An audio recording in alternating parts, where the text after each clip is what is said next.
it's important to have an internal dialogue, a dialogue inside our minds, between asking ourselves about how we feel explicitly, what we're thinking, and then trying to get this balance so that the two aspects of our brain, the two activities, inform each other. And that should sort of keep us in check. Have you ever wondered about how we make decisions about our money? Or why we feel the way we do about those decisions? Welcome to Nudging Financial Behaviour, the podcast that aims to help you understand how and why you make certain decisions about money. Presented by Dr. Giselle Willows, an expert in behavioral finance. This podcast is all about looking at human behavior and biases, especially when it comes to your finances. You can catch the series on YouTube, the Nudging Financial Behaviour blog, or on your favorite podcast platform. Be sure to like and subscribe to ensure you don't miss an episode.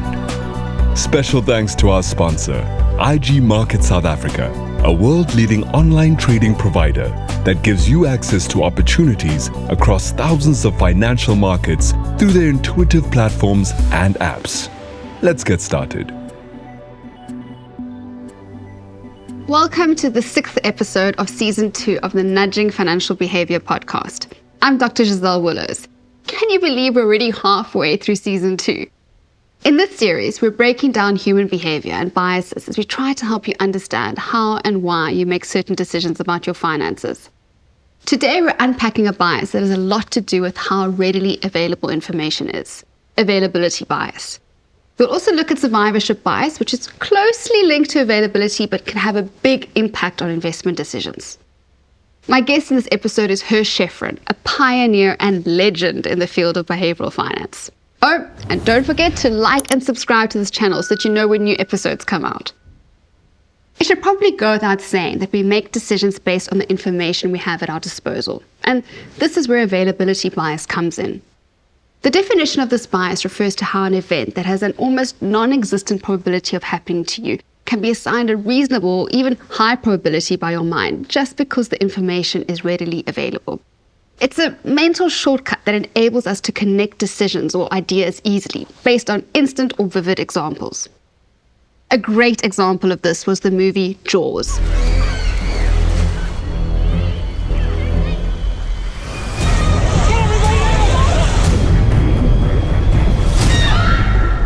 People around the world suddenly became terrified of swimming anywhere, not just in the ocean. The film was made in 1975, and people who watch it today still get scared of shark attacks thanks to that movie. And this is ridiculous, because the likelihood of being attacked by a shark while swimming in the ocean is 1 in 3.75 million, according to the International Wildlife Museum. But because the shark attack scene was so graphic in the movie, we distinctly remember it. And thus, we heighten the probability of it happening to us next time we have a day at the beach. In my own life, I saw this bias play out just last year. For my birthday, my friends got together and bought me tickets to go paragliding here in Cape Town, something I've always wanted to do. I got 2 tickets. It's obviously more fun jumping off a mountain with someone than by yourself. But right around that time, there was a freak accident in Cape Town and someone got killed paragliding. Yes, it was very sad, but that didn't mean I was more likely to have an accident when I went. Rationality aside, suddenly everyone who was so excited about me paragliding and people who were my potential jumping partners were no longer interested. They were suddenly really worried that something similar would happen to them. Fortunately, I do have one friend who is crazily adventurous like me, so we went paragliding together. Here's some proof.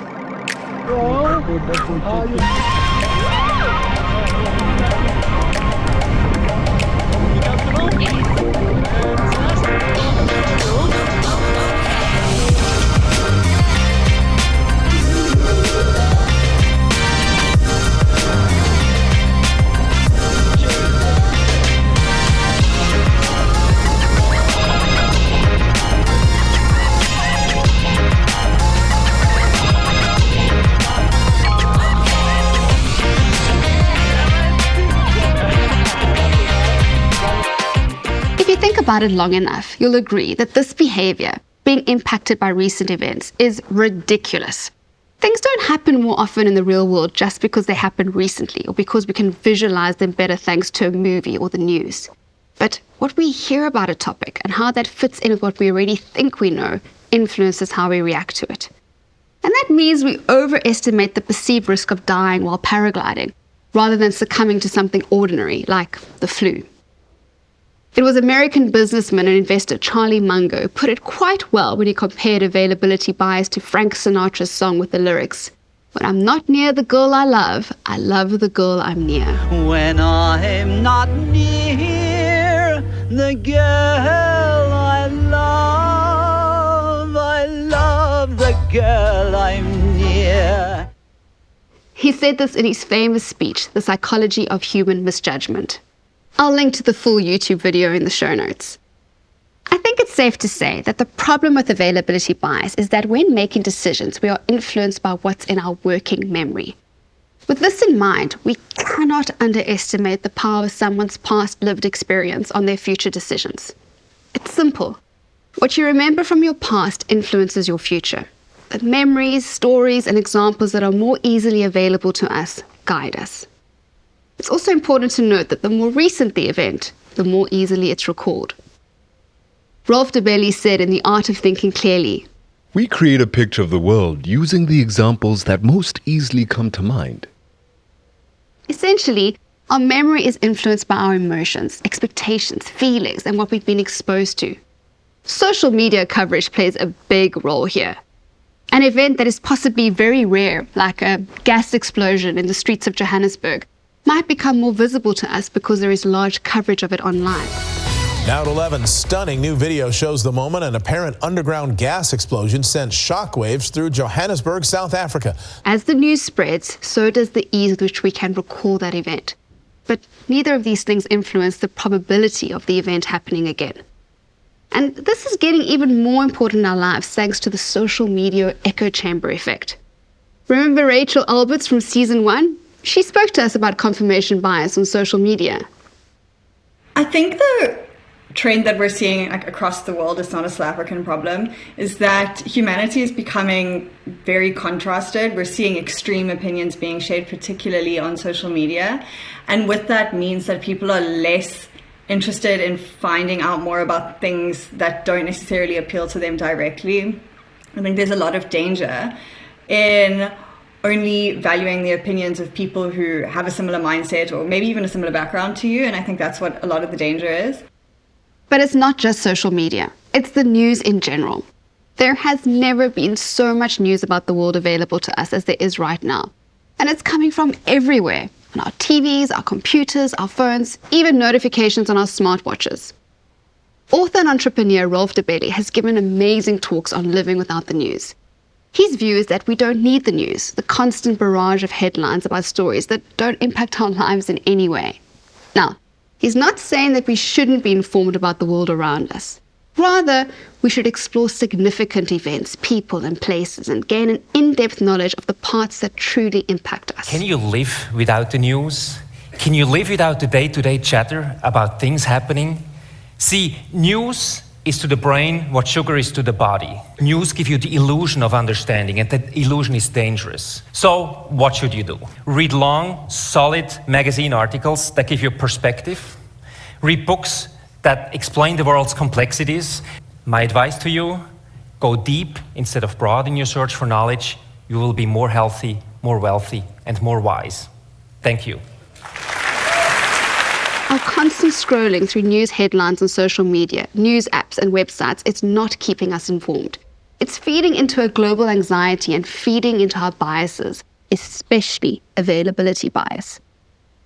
Okay, stepping back into our discussion on availability bias, we also have to look out for the fact that many professionals fall victim to this bias in the workplace.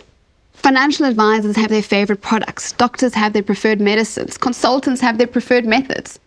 Even though a more appropriate option might exist, it's not front of mind. They have their favorites and they often use and recommend them because it's what they know. While this isn't necessarily bad, it can be problematic when the situation is something outside of the norm. When you come across a new problem, you're likely to throw a familiar method at it. And that can get you into trouble because you haven't properly analysed the problem at hand and reacted accordingly. Speaking of professionals falling prey to availability bias brings us quite nicely onto our second topic for this episode, survivorship bias. This is our tendency to look at how existing shares or companies are performing in the market and projecting that onto the entire market. The problem with that approach is that you're ignoring all the companies that failed. Triumph is more visible than failure. And because of that, we overestimate our chances of succeeding in things. As depressing as it sounds, the probability of success is actually very low. For every famous actress, there are thousands of actresses out there queuing at open calls to get a role. Trust me on that one. For every popular author, there are hundreds who can't find a publisher. And behind every successful entrepreneur, there are too many who have failed to get their business idea to fly. The problem is, we're not seeing all of the failures, only success stories. Why? Well, social media isn't interested in promoting and telling you about all the people who didn't make it. If you want to find that information, you need to go look for it yourself. In my own work, I really struggle with survivorship bias. For one, I'm very aware of confirmation bias and always try and find evidence that supports and refutes my claims. But what I find increasingly concerning is that you tend to only find the popular evidence. That's how search engine optimization works. And just because it's popular doesn't necessarily mean it's factual. And that's how availability bias spins its web and survivorship bias sneaks its way into the investigative work we might try to do. It's definitely time now to speak to my guest for this episode, Hersh Shefrin. Hersh is not just a professor of finance at the Santa Clara University in California. He's also a prolific author, publishing numerous books on behavioral finance. And in 2003, the American Economic Review listed him as one of the top 15 economic theorists to have influenced empirical work. Thank you so much for joining us today, Hersh. It's great to chat to you again. Likewise, Giselle. We're talking about availability bias in this episode. And I know you've done a fair bit of research on this bias, amongst others, particularly in the investing space. Can you share with us some of your findings about this bias and how it impacts our investing decisions? I would love to do that. Let me begin with a brief example. This is how I introduce the concept in the classroom. And then after the example, I'll talk about specific issues in investing. So what I ask my students to do is to consider 4 hazards related to water. And I ask them, what do you think is the most hazardous in terms of annual fatalities? So here are the 4. Shark attacks, hurricanes, rip currents, and floods. So if you think about those 4, you can sort of consider in your own experience, wherever you are in the world, which of those is the most dangerous. So in the US, the answer turns out to be rip currents.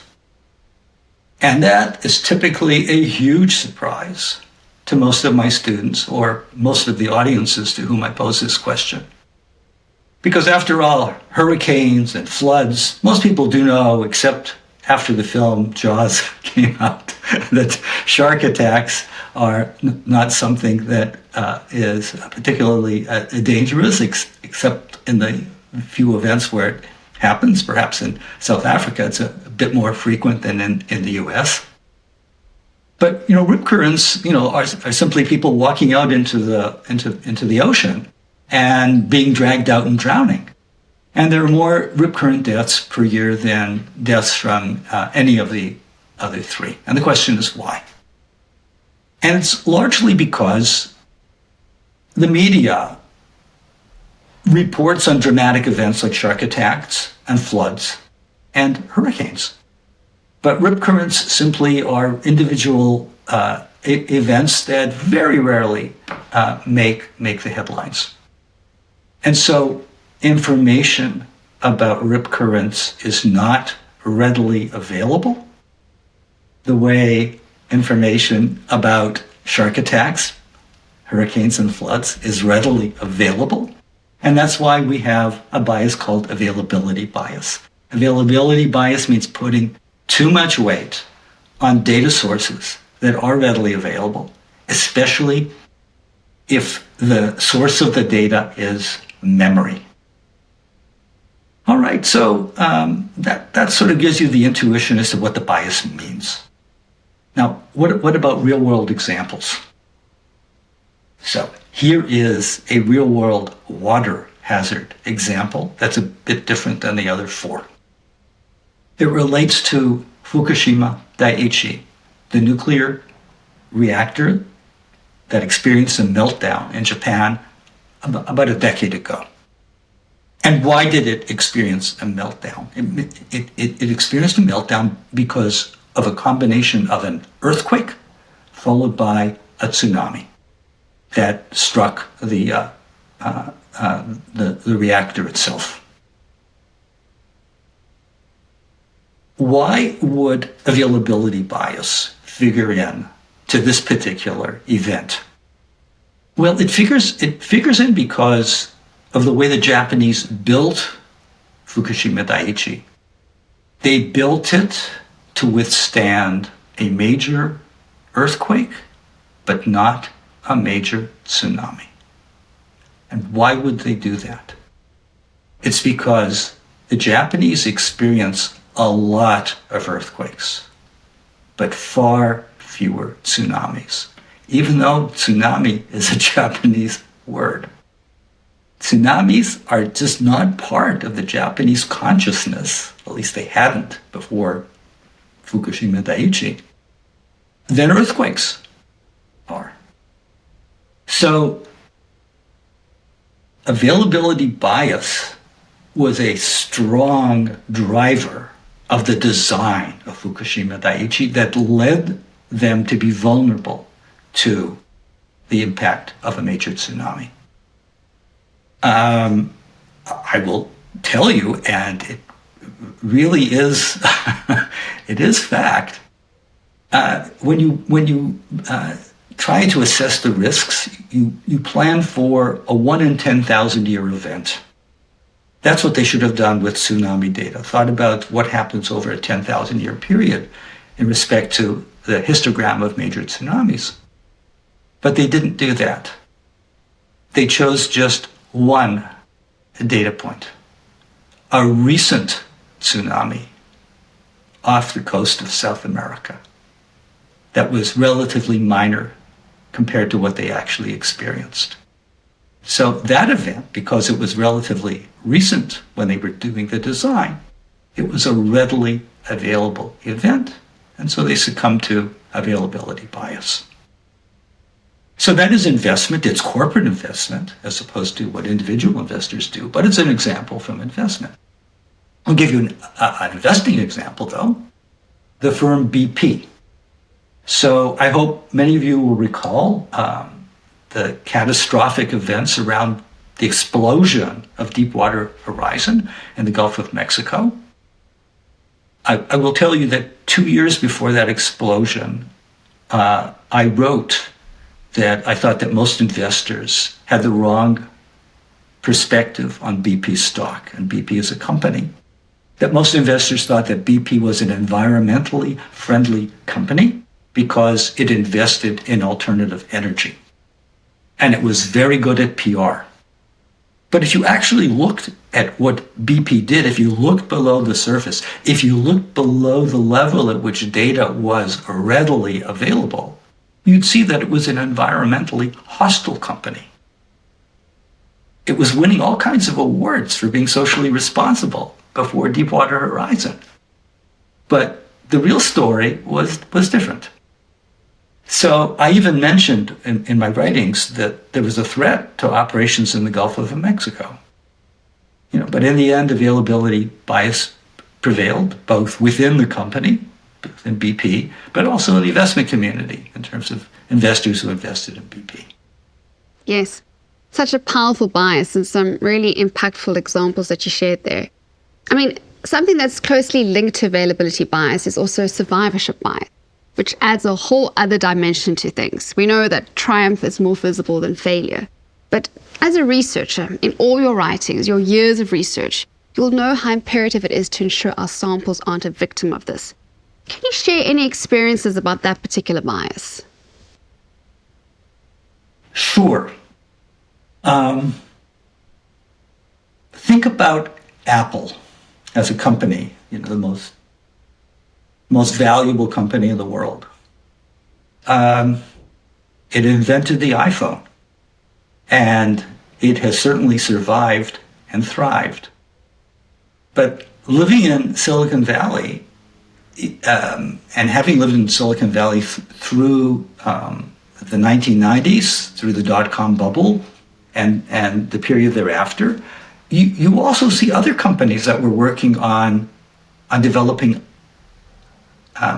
smartphones besides Apple. Palm, for example, was a company that was really famous around 2000, and yet it didn't survive. So we think about Apple in terms of a success, but we encounter availability bias when it comes to the firms that didn't survive. And so then you get availability bias driving survivorship bias. There's only one winner, we remember the winners. This is an issue from a research perspective when you're trying to think about how to fundamentally value a company. So, for example, in my research, I've looked at a set of 6 technology stocks, Microsoft, and then an acronym called FANG, Facebook, Apple, Amazon, Netflix, and Google, now called Alphabet. And when you look at these companies, they are major companies, but in the way that their value is assessed by financial analysts tend to be excessively optimistic about the valuations they place on these companies. And it happens because they commit a bias called growth opportunities bias that stems from availability bias. And growth opportunity bias is the assumption that a successful company can earn more than its cost of capital indefinitely.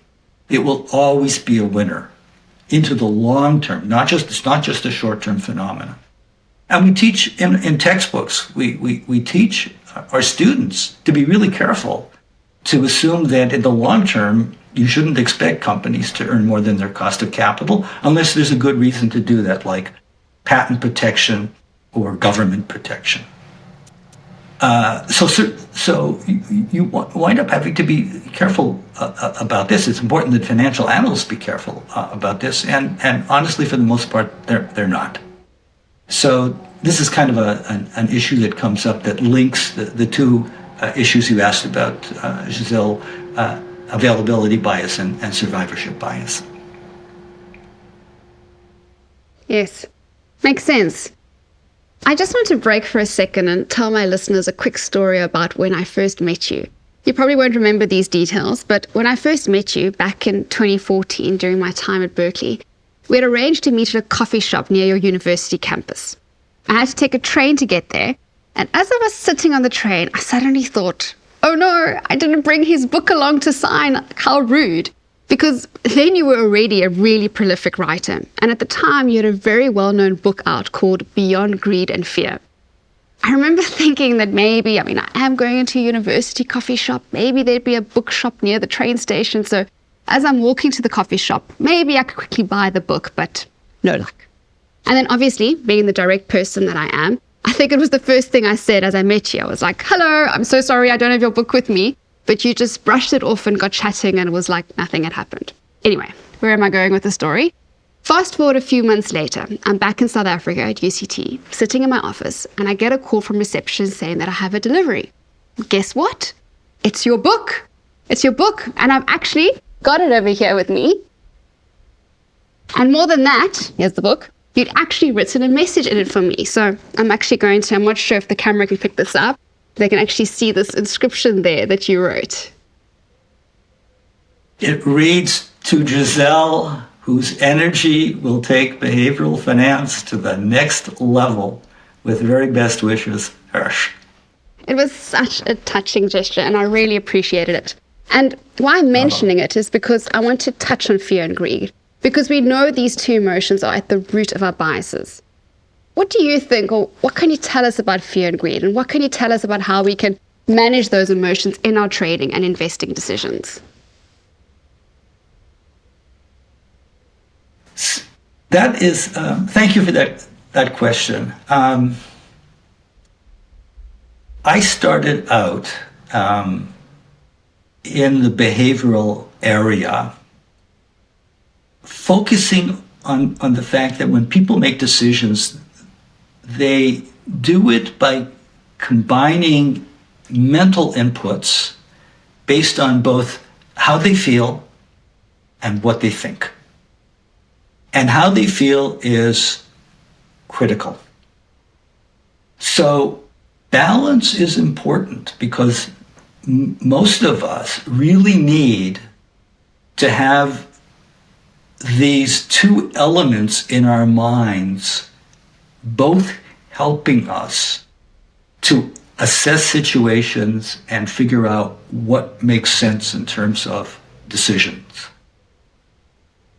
Too much fear or too much, I prefer the word hope to greed, although there's this phrase, greed and fear, or fear and greed, that people use to describe emotions in investing. I should say that greed is really, it's one of the deadly fatal sins. Hope isn't a sin, but it's really hope people have in mind when they use the term greed. Hope is being a feeling of optimism about favorable outcomes occurring, and it's the need to feel successful as well when you set yourself goals. So if we have excessive fear or excessive hope that take us out of balance relative to being grounded in reality, then we might wind up erring in terms of the investment decisions we make, particularly if we're retail investors, individual investors. If too much fear, then we might proceed with too much caution. We know the expression fight, flight, or freeze. Fear tends to make us freeze when we need to take action, and it might lead us to engage in excessive flight when that could be to our detriment. And on the other hand, excessive hope can lead us to engage in excessive risk-taking, where we are imprudent in the way that we take risks, going after too much upside, and then suffering the consequences because the downside is what actually occurs. So the lesson that I offer in Beyond Greed and Fear is it's important to have an internal dialogue, a dialogue inside our minds, between asking ourselves about how we feel explicitly, what we're thinking, and then trying to get this balance so that the two aspects of our brain, the two activities, inform each other. And that should sort of keep us in check. At the very end of Beyond Greed and Fear, I just provide a short set of suggestions for retail investors. And the suggestions go something like this. The difference between behavioral finance and standard traditional finance is that those of us in behavioral finance believe that markets are not always efficient, that there are opportunities for positive alpha, that you can, in theory, sometimes beat the market because of mispricing. But if you choose to try to earn positive alpha, please remember You expose yourself to an additional source of risk besides financial risk. You expose yourself to sentiment risk. The risk of other investors making mistakes that cause your best laid investment plans to go awry. So you take on excessive risk when you go for alpha. And in addition, your own biases might be too powerful and they negate your opportunity to actually capture the alpha that's there. So it's really complicated, much more nuanced and subtle than our intuition tends to suggest to us. And these are things to keep in mind when we are setting out to put in place an investment strategy. Very wise words. And then for those of us who are managing clients, because I've got quite a number of financial planners that listen to this podcast, it's one thing to tell the individual investor to have that internal dialogue, but how do we help the financial planner relay that down to their clients and help them manage that fear and greed or hope?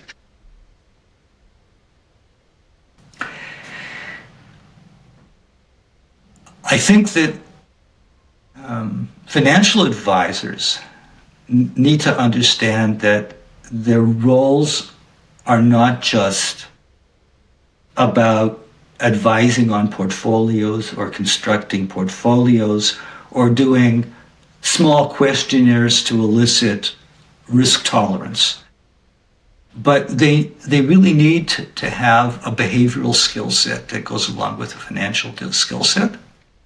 And that behavioral skill set includes the ability to structure conversations with clients about the internal dialogue.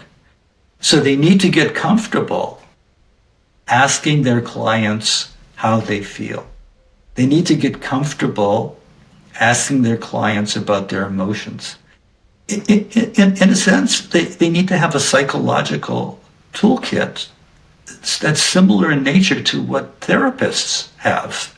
Now, we don't want our financial analysts to become therapists or to get super deep into issues that really only professionally trained therapists should engage in, but they need to wade into that territory in order to elicit feelings and elicit views on what their clients are thinking, and then help them by example.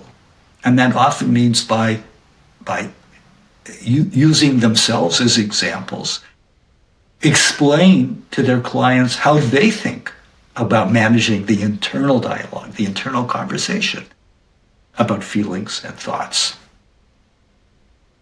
And of course, supplying their clients with perspectives and facts in terms of what to think about. So it's about balancing the discussion with clients in the same way that the internal conversation takes place.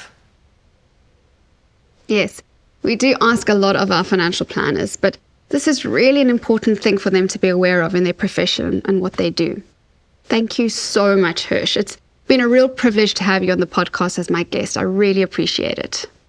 Oh, it's been a delight, Giselle. Thank you so much for inviting me. It's so interesting that we use the terms fear and greed. They're both so negative.